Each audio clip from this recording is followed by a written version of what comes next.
ओम श्री सद्गुरुदेव भगवान की जय। ओम जय गुरुदेव, जय गुरुदेव। ओम जय सिया राम, जय जय सिया राम। सिया राम मय सब जग जानी, करहु प्रणाम जोरी जुग पानी।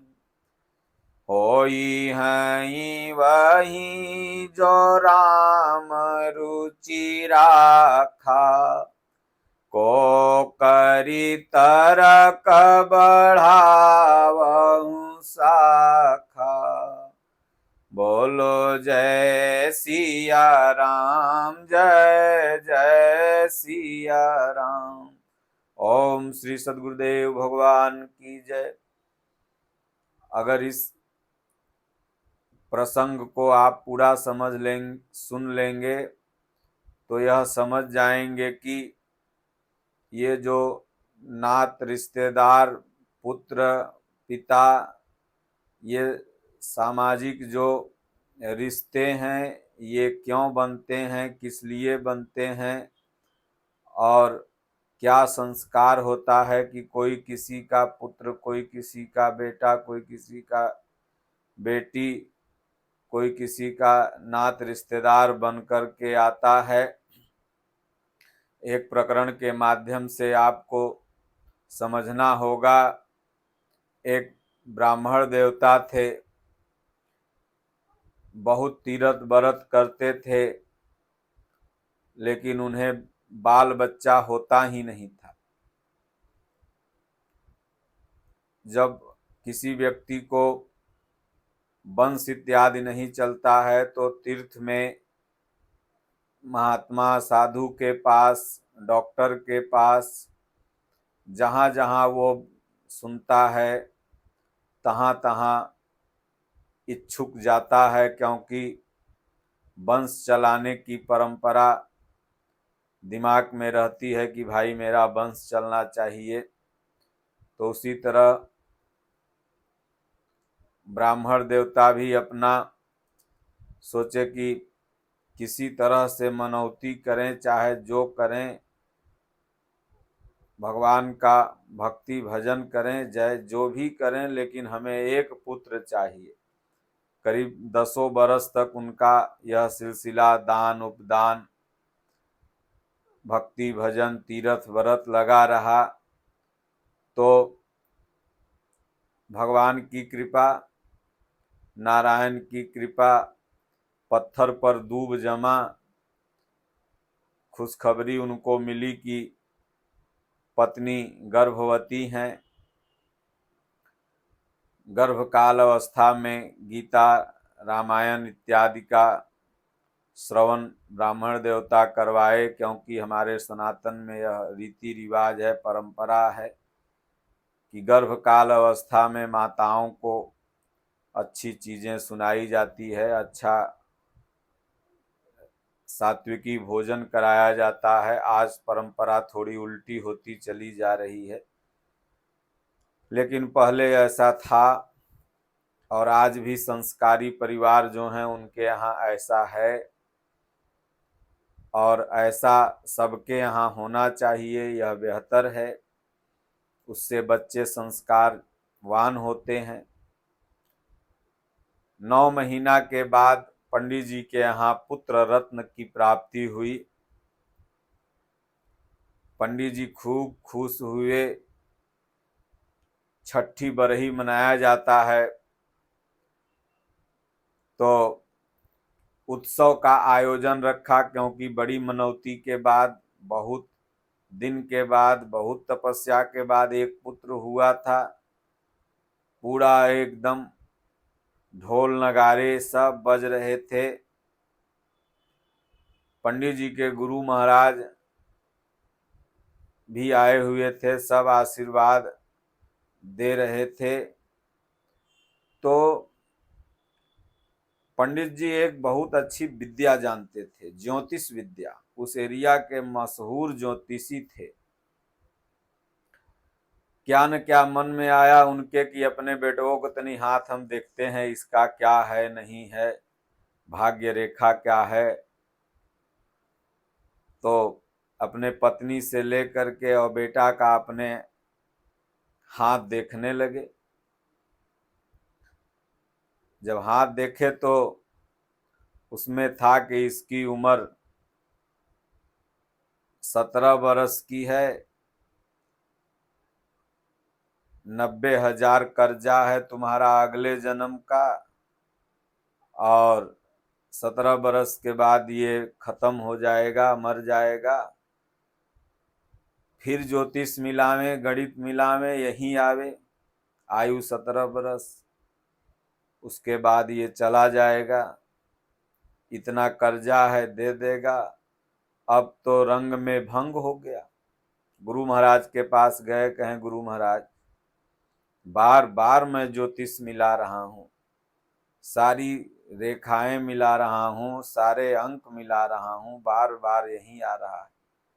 गुरु महाराज कहें हो, ये मनुष्य शरीर जो होता है ये प्रारब्धों के अनुसार होता है, संस्कारों के अनुसार होता है। जिसका जितना संस्कार होता है उतना ही दिन जीता है, उससे एक श्वास ज्यादा न जी पाएगा न कम जी पाएगा। ये शरीर संस्कारों पर आधारित है। पूज्य गुरुदेव भगवान ने भी यथार्थ गीता में लिखा है कि जो जिसको जितना दबाता है कालांतर में उसे उतना ही दबना पड़ता है। और ये शरीर जीर्ण शीर्ण नहीं होते बल्कि संस्कार जीर्ण शीर्ण होते हैं। जब हमारे संस्कार जीर्ण शीर्ण हो गए तो शिशु में भी तमाम शिशु मर जाते हैं। संस्कार जीर्ण नहीं होते हैं तो 100 बरस तक लोग जी के मरता है। इसलिए यह शरीर आयु पर आधारित नहीं है बल्कि संस्कारों पर आधारित है। महाराज ने कहा जब तुम्हारी ज्योतिष अगर सही है, गणित अगर सही है, तो हो सकता है उसकी आयु इतनी ही। अब उत्सव में तो भंग हो गया, पंडित जी ने उत्सव बंद करवा दिया। जो आए अपना लोग खाए पिए, भगवान का प्रसाद गए। अब तो पंडित जी चिंता में पड़ गए। पंडिताइन को भी ये बात बताया, देखो ऐसे ऐसे बात है। फिर दिमाग तो उनके पास था ही, वो सोचे कि भाई 90,000 कर्जा भी है, 17 साल में इसको चले जाना है। तो जब कर्जा यह सधाएगा तब तो जाएगा, जब कर्जा मेरा चुकाएगा तब जाएगा ना। निश्चय किया कि मेरे पास तो धन दौलत की कमी है नहीं, अपने बेटा से मैं 1 रुपया कभी जीवन में नहीं लूंगा, 1 पैसा नहीं लूंगा, इसको कमाने ही नहीं दूंगा। जब 90,000 चुकाएगा ही नहीं तो जाएगा ही नहीं, क्योंकि आयु तो 17 बरस है, लेकिन कर्जा तो जब चुकाएगा तबे मरेगा, बिना कर्जा चुकाए तो मरेगा नहीं। अब यही सोच के मन में संतोष कर लिए। दिन बीतते चले गए, उसको पढ़ाया लिखाया, अपने जैसा प्रकांड विद्वान बनाया। 17वां बरस लगा हुआ था। पंडित जी को पता था, एक एक दिन जोड़ते थे। पंडिताइन को मना कर दिया, ये कुछ भी कहे तो तुम कमाने को कभी मत भेजना, मैं भी नहीं भेजूंगा, और ये कुछ भी दे तो तुम लेना मत, क्योंकि अगर ये कर्जा चुकाएगा तो फिर चला जाएगा, फिर हम लोग निर्वंश हो जाएंगे। पंडिताइन भी भली भांत बात को समझ गई। कोई भी आवे तो पंडित जी ही पूजा कराने जावे। बचवा जानता था पूजा पाठ कराने, लेकिन पंडित जी भेजते नहीं थे। बोले नहीं नहीं, ये नहीं जाएगा, ये बैठ के खाएगा, इसको मैं अपने जियत जिंदगी नहीं कमाने दूंगा, और इतना कमा के जाऊंगा कि इसको कभी कमी नहीं होगी, कभी ये नहीं कमाएगा। पुरोहिती उसको सिखाया ही नहीं। एक दिन संजोग से पंडित जी कहीं गए थे कथा सुनाने, और उसी दिन पंडित के जो जजमान थे राजा साहब, उनके यहाँ कोई छोटी मोटी पूजा थी। राजा साहब ने मंत्री को भेजा कि जाओ पंडित जी को बुला के लाओ। आया तो घर पे पंडित जी नहीं थे। मंत्री जाके बोला पंडित जी नहीं है। बोले भाई कोई शुभ कार्य मेरे यहाँ होता है तो पंडित जी को ही मैं बुलाता हूँ, बुला के लाओ। राजा साहब मंत्री को लेके अपने आ गए। तो पंडिताइन ने कहा पंडित जी तो दूर गए हुए हैं, आने में उनको लेट होगा, 1-2 दिन समय लगेगा। तो राजा ने कहा कि जब दूर गए हुए हैं तो अपना बेटा को ही भेज दीजिए, ये बेटा जाएगा, पूजा पाठ हल्का विध करके चला आएगा, क्योंकि आप ही के घर से हम लोग कोई भी काम करवाते हैं तो शुभ रहता है, आपके पुरोहित हैं हमारे। पंडिताइन बोली पंडित जी इसको मना किए, ये कहीं नहीं जाएगा। तो राजा साहब बोले भाई मेरा बात है। तो पंडिताइन ने कहा अच्छा अगर आप ले जा रहे हैं तो इसको कुछ दक्षिणा मत दीजिएगा, 1 पैसा कुछ मत दीजिएगा, खाली पूजा कराएगा और ये चलाएगा। राजा साहब बोले अरे ऐसे कैसे हो सकता है, अगर ब्राह्मण है तो बिना 1 पैसा आध पैसा दिए दक्षिणा हमारा पूजा असफल रहेगा। बोले नहीं, दक्षिणा आपको जो देना होगा वो पंडित जी को दीजिएगा, ये पूजा करा के आपका चला आएगा। राजा साहब ने कहा ठीक है। अब 17 बरस का लड़का गोर अंगार देखने में बहुत सुंदर गया। राजा साहब का थोड़ा बहुत 10-20 मिनट 1 घंटा का पूजा पाठ था, करवा दिया परमात्मा का। तो राजा साहब ने तो कुछ नहीं दिया, लेकिन राजा साहब की जो रानी थी वो बेचारी बहुत लड़कवा को देख के मुहा गई। मुहा गई मतलब आकर्षित हो गई, रानी कितना सुंदर बच्चा है, अच्छा है, इसको कुछ देना चाहिए दक्षिणा में। पैसा देने लगी तो लिया नहीं, क्योंकि मम्मी मना की थी। तो रानी साहब ने सोचा कि भाई ये वैसे कैसे चल जाएगा, कुछ तो इसको देना चाहिए। तो इतना बड़ा बड़ा पहले लेडुआ बनता था, लेडुआ लेडुआ आज भी झांपी ओपी माई लोग भेजती है, खाजा बतासा लड्डू ससुराली या अपन बिटिया के यहाँ। तो 5 का सिक्का 10 का सिक्का डाल देता है, लड़कई में सब फोड़ फोड़ के देखता था, खाजा में कम प्रेम रहे देखे कि मैं सिक्का डालल है कि नहीं। तो लड्डू बढ़िया एकदम देसी घी का तैयार हो रहा था। रानी ने उसी में 30-30 हजार के कीमत की 3 स्वर्ण मुद्राएं 3 लड्डू में डाल दी। एक सोने का सिक्का 30,000 का था और 3 लड्डू में डाल दी। और डालने के बाद उसको बांध बांध करके बोली पंडित जी आप कुछ दक्षिणा नहीं लीजिएगा, तो आप बाल गोपाल हैं, यह लड्डू ले जाइए, इसको खाइएगा और घर में प्रसाद दे दीजिएगा। तो सामान के लिए पैसा के लिए तो मना की थी माता जी ने, लेकिन लड्डू के लिए तो मना नहीं की थी। बाल स्वभाव बस ब्राह्मणम मधुरम प्रियम। पंडित जी लोग को मिठाई वगैरह थोड़ा अच्छा लगता है, मधुरम प्रियम, मधुर चीज मीठा सबको अच्छा लगता है, ब्राह्मण देवता को थोड़ा ज्यादा अच्छा लगता है, क्योंकि जीवन भर मधुर मधुर मिष्ठान ही तो खाए रहते हैं। और कहें ठाकुर माने इनती बिनती, और ब्राह्मण माने खियाए से। ठाकुर के सामने थोड़ा इनती बिनती कर लीजिए तो मान जाएंगे, पंडित जी लोग को थोड़ा भरपेट खिला दीजिए तो खूब आशीर्वाद देंगे। तो अपना लड्डू लिए और आए। लड्डू लाके जैसे ही वहां ताखा पर रखे, माँ को दिए, माँ ये प्रसाद है इसको रखो। जैसे ही माता ने रखा पेट में दर्द उठा लड़के को।